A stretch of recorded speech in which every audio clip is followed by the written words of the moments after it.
Hi, everybody. Welcome to week 3 of class. I have a cold right now, just so you know, so my voice is kind of go in and out. But I hope things are going well for you and that you are excited about the 4th of July this next week. I want to recap a few things from last week. I know the discussion that you did, the first one for the week, dealt with when things are prescriptive or descriptive. And I just want to conclude that by just making sure you understand kind of the danger of it. Because what happens a lot today is people will say things like, well, according to the Bible, women are supposed to wear a veil over their head, or according to the Bible, women aren't supposed to speak at church.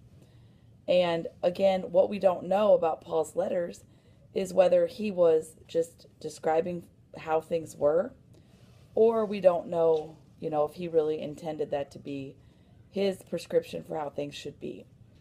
And that's just a general statement about all of the letters. We don't know the context behind them. We don't know the specific circumstances that may have led to them. For example, there could have been a woman who was really outspoken in the church where Paul said women shouldn't speak in church. We just don't know enough. And so when people make statements like that, they can kind of oppress women, and they're not really fair statements. Another example would be in Paul's letter to the Ephesians, where he says women must be submissive to their husbands. Really, if you were listening to that at that time period, that was kind of descriptive. That's how women were treated. They did obey their husbands. But the really radical thing that was said was right after that, when they said husbands have to love their wives. That wasn't really a common thing. Women were treated more like property. And so that's what must have been prescriptive, or at least that's one way you could interpret it. Also, you did a little bit of a reflection on what you learned about Mary. So again, I want to just recap a couple things about that. We have basically 4 teachings about Mary. The first one is that she was a virgin her whole life. I know that our Christian brothers and sisters don't really agree with us on that, but we believe that she remained a virgin forever. We also believe that she was the Immaculate Conception, meaning that when she was conceived in her mother's womb, that she was conceived without sin. We also believe that she was assumed body and soul into heaven. So she had a natural death, but her body and soul went up to heaven. And we also believe she was coronated the Queen of Heaven. Excuse me. Also, many of you researched the Marian apparitions. And so some common denominators when it comes to those are then when Mary did appear, she often appeared in places that were war-torn, or there was a lot of violence or a lot of suffering. She also often appeared to people who were either young or naive or just innocent enough to believe what they saw. She also had a similar message when she appeared to people, and the message was simple, that we should repent and we should pray the rosary. And one of her apparitions said that we should go to Mass on the first Friday of the month, and so a lot of people do attend Mass the first weekend of the month, Friday or Saturday morning. About this week, you're going to be starting a new book. The book's called Her Story, and you'll see that there's a little bit different format now. This book is primarily a history book, and I think you'll find it really interesting. Excuse me. But what's really cool about it is it also includes some primary source readings from the time period, so actual excerpts from readings either by women or about women during the history that you're reading in each chapter. This week, it's a fairly simple week. You're going to be reading and doing 2 different discussions. But I did want to call your attention to a paper that's due next week. This is due on July 7th, so next Tuesday. And it's a simple paper. It's a reaction paper, 2 to 3 pages, so it's not very long. And you can use personal pronouns, and I do want to hear what you think. But what does make it a little challenging is that it involves watching a movie first. And there's a list of movies. All of those movies that are listed are in the library at College of St. Mary. And you can check them out, or what would be even better is if you could just simply watch them there. If you do check them out, then please watch them quickly and return them so your classmates also have access. One of the movies that would be probably easier to find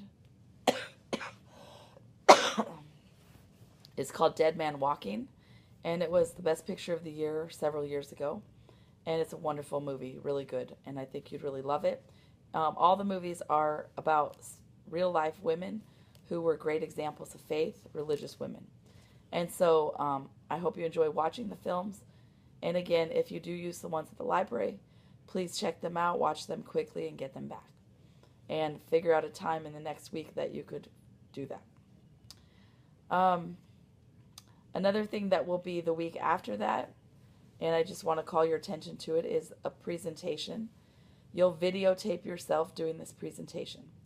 It has to be about women today, so you can pick any topic, and you pick the topic, but you pick any topic about women, and you research it, and it has to be something that affects women today, and something that we as Christian women should respond to help our sisters around the globe. So it could be something like sexual harassment or the wage gap, or it could be about domestic violence. It could be about women and their treatment in third world countries, or the feminization of poverty, meaning that the majority of the world's poor are women. Or it could be about treatment of women in third world countries. It could be about eating disorders and body image kind of issues. But you need to research it, and you need to follow a see, judge, act format. So see means kind of evaluate what's the status quo today, and analyze when you judge what things are the contributing factors that are making this a problem. And then the act part of it is you suggesting actions that we can take as a church institution that would help better the situation for women across the globe. Also, this has to be videotaped. So the best thing, the easiest thing for you to do would be to upload it to YouTube, which might mean that you have to establish a YouTube channel, and then simply put the link in the Dropbox on Angel.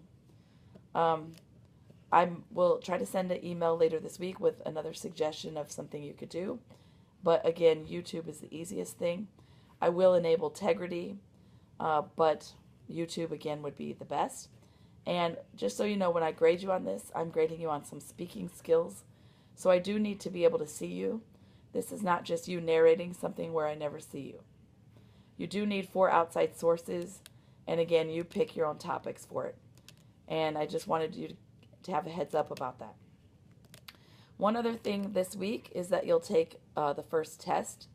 Just so you know, the test will cover all the things we've talked about so far.